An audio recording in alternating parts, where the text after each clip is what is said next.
I started Offbeat Black Girl podcast as a form of therapy for myself. I needed an outlet for my thoughts, feelings, and emotions that didn't come with side eyes and judgment.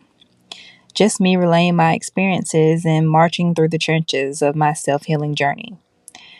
And I say trenches because it isn't always pretty, it isn't always easy. Some days, some weeks, even some months for me are simply harder than others. And there's no way to sugarcoat that. Some days are just difficult, and today was one of those days. So, first off, my sister and my brother in law welcomed their third baby yesterday, and I am so freaking ecstatic, like over the moon ecstatic. Like, right now, I'm working, but I can't wait to get home to meet him and see him and kiss his cute little chunky face. And, seeing all those cute baby pictures and his tiny little clothes and newborn diapers gave me a spark of baby fever, which is normal in my opinion. I think even people who are like dead set on not having children can't deny those adorable faces and those little tiny feet. And in the midst of all those emotions, I sent a message to my partner stating that I wanted to have a baby. And I know that's crazy, right? The response I got was, I want to make you happy. Not, I want to have a baby too, or anything like that. Just, I want to make you happy.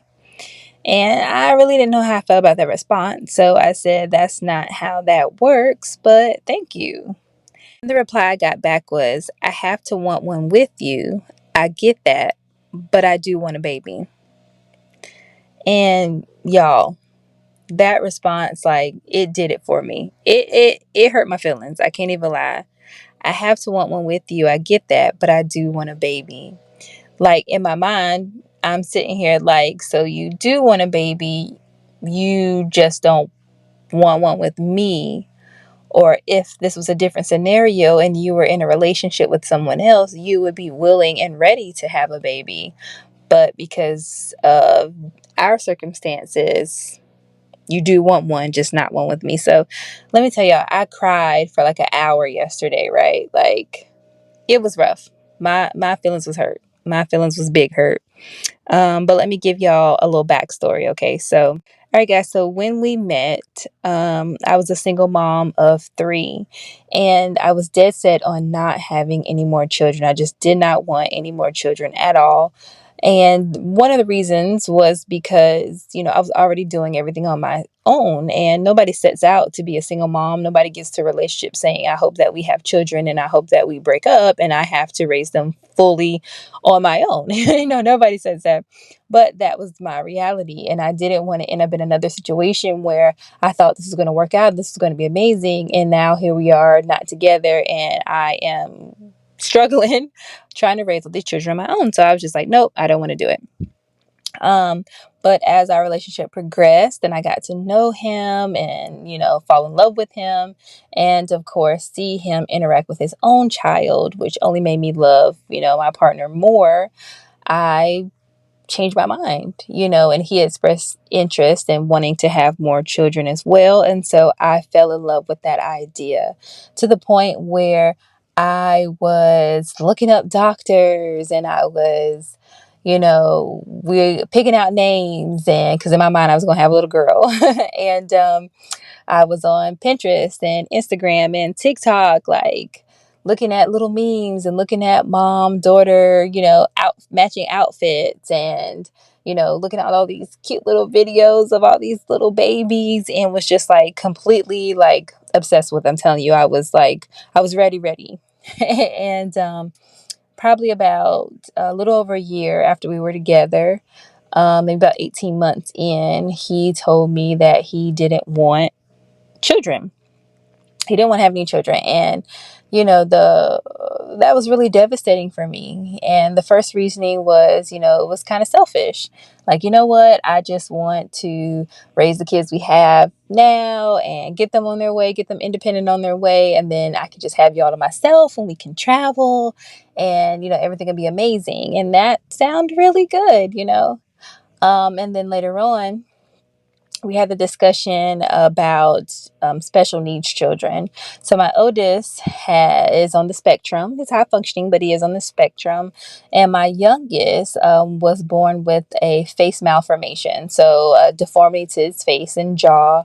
And so therefore he is physically disabled, still very high functioning, can do everything every other kid does. He just has a trach and an obvious malformation in his face. So I held on, to that reasoning. Like, I have mental and physical disabilities on my side of the family. I have nephews that are also on the spectrum, and obviously anxiety and depression runs in my family, hence myself. So that really stuck with me. Like, it's the possibility of having a child with a disability that was, lack of better words, a turnoff on procreating with me. And that's a big pill to swallow. That's a big weight to carry. That's a lot of guilt, as well. And the more I sat with it, the more I was like, that disability part felt like cap to me. It felt like cap. It was, yeah, I wasn't feeling it, Um, I thought to myself, like, are my children so much their mental and physical disabilities, or are they just products of their environment? They've always been very vibrant, energetic children, but, the past couple of years, they had been, a lot more sheltered, some social anxiety, social awkwardness,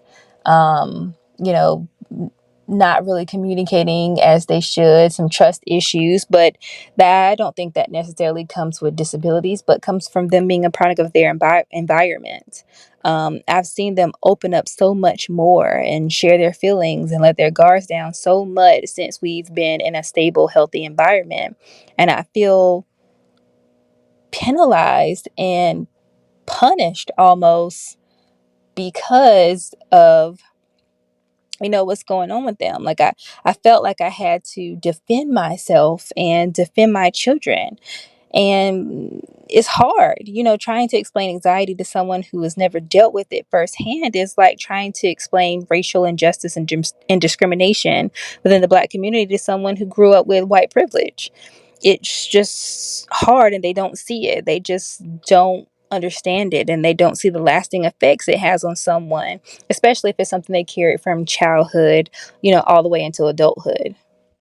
I believe it's no different than children that grow up in communities without certain resources, like, the hood or the projects. I was watching Mike, that new series on Mike Tyson, and his childhood was awful. It was sucky. His mother was on drugs. There was no father in the picture. The school wrote him off as, back then they said retarded. I'm assuming he had some type of special needs or disability. He had no stable home, and part of his childhood, his family was homeless. He was bullied. His mom was abusive. And I remember watching those episodes and being like, no wonder he was so aggressive. Like, no wonder he doesn't know how to love or how to trust or communicate or even the basic fundamentals of a healthy relationship. Like, there's empathy for children who grow up in these environments, even certain cases where people have to steal or sell drugs just to survive and put food on the table. And, we can understand and have empathy for that, like, where they were just doing the best that they could in the situations that they were in. But I feel like there's no empathy for those children that grow up in households where, like, their mom got her face smashed in, every other day, or there's no empathy for children that were called stupid or dumb by someone who's supposed to be a parental figure. Households where they're watching their mother fight cancer, or households where they have to climb on the roof at ages 4, 7, and 9, hoping a neighbor will see them and help them escape from a tyrant. Household where the sheriff shows up and pulls them away from their mother without any warning, or dealing with the absence of their father, and not knowing what changed that dynamic.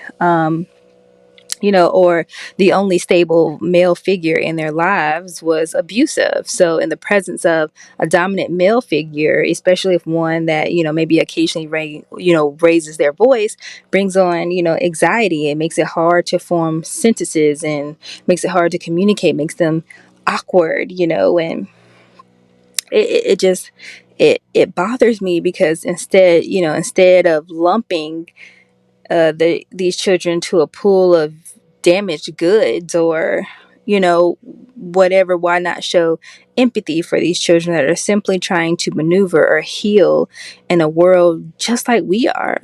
Like, the only one that has an actual disability would be my youngest son, who has a face malformation, and he's had 14 surgeries before he was 5 and is the strongest, most resilient person I know. And then again, all these thoughts are going through my head, and at the same time I'm like, I'm doing it again. I feel like I'm defending myself, I'm defending my children, I'm sitting here pleading my case, and it's driving me insane. Like, in all the years of me being on this earth, I've never had to convince someone to have a child with me, to procreate with me, especially not someone that I'm in a committed relationship with, that lays next to me every night, that nuts in me on a regular basis every time we have sex, as if we were trying to procreate, that we share bills with and I send the majority of my check to, that we are collectively raising our children with, together. I'm trying to convince the man that I love that I'm a good candidate to bear his children. Like, that's it's just, I don't know, because I know he wants a baby, just not with me. I was never raised in a two-parent household, and nor was my partner. Growing up, we struggled financially, and I never knew what it was like to grow up in a financially stable household. I don't know what it's like to have a parent that encourages communication or has an open door policy when it comes to sharing my opinions or grievances. Parents that are actually trying to teach me with love and discipline and fairness how to function in this world. But I see how in just a year that has made a difference in my own children. I can just imagine the confident little person we could create if he or she was a product of that environment. And the crazy thing about it is, having struggled so much as a single mom myself, I never wanted more children. Like, the thought was like unfathomable to me. But it was my partner that brought up the subject and convinced me otherwise through his love and compassion and attentiveness towards myself, and how I saw he maneuvered with his own child. And the more I rambled and rambled, and the more I thought, or the more I sat in my thoughts last night, the more I felt my self-worth slipping. The more the words "you aren't good enough" like screamed at me in my mind, like, you're not good enough, you're not good enough. And coming off the last podcast about taking ownership of your own happiness, I felt myself in a downward spiral of guilt. And I had to ask myself, why does this affect me so much? Why does this bother me so much? Why do I even want to have a baby?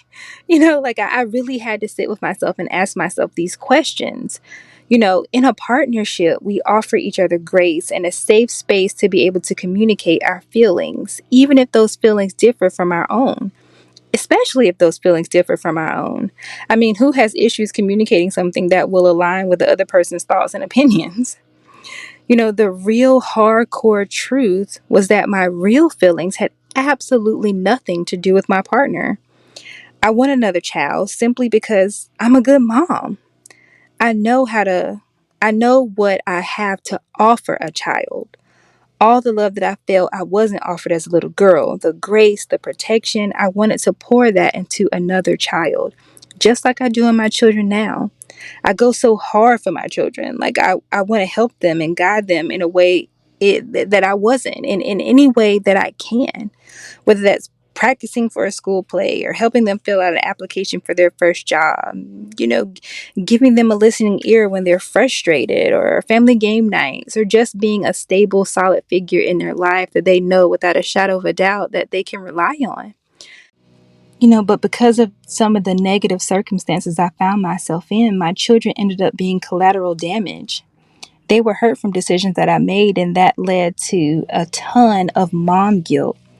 That mom guilt is what created the catalyst for me to feel rejected as a maternal candidate instead of just receiving the honest truth being stated by my partner. It really was a full circle moment for me, guys. But, once I came to that realization, did the statement hurt any less? Did his true feelings hurt me any less? No, of course not. It did not. Trust me. But it did allow me to refocus my attention back to me and not to my partner or anyone else for that matter. My reasoning for being hurt was partly what he stated, but mainly geared from my own insecurities I already had as a mother in those moments where I felt like I failed my children. Which is why every day I have to remind myself, as Bree from Brown Girl Self Care Podcast stated, to give myself grace. Be kind to Felicia on the days where it isn't easy to do so. Give credit to Felicia on the days that I can't find any reason to do it. Be gentle to myself because I'm strong yet fragile. I'm resilient and I'm living on purpose.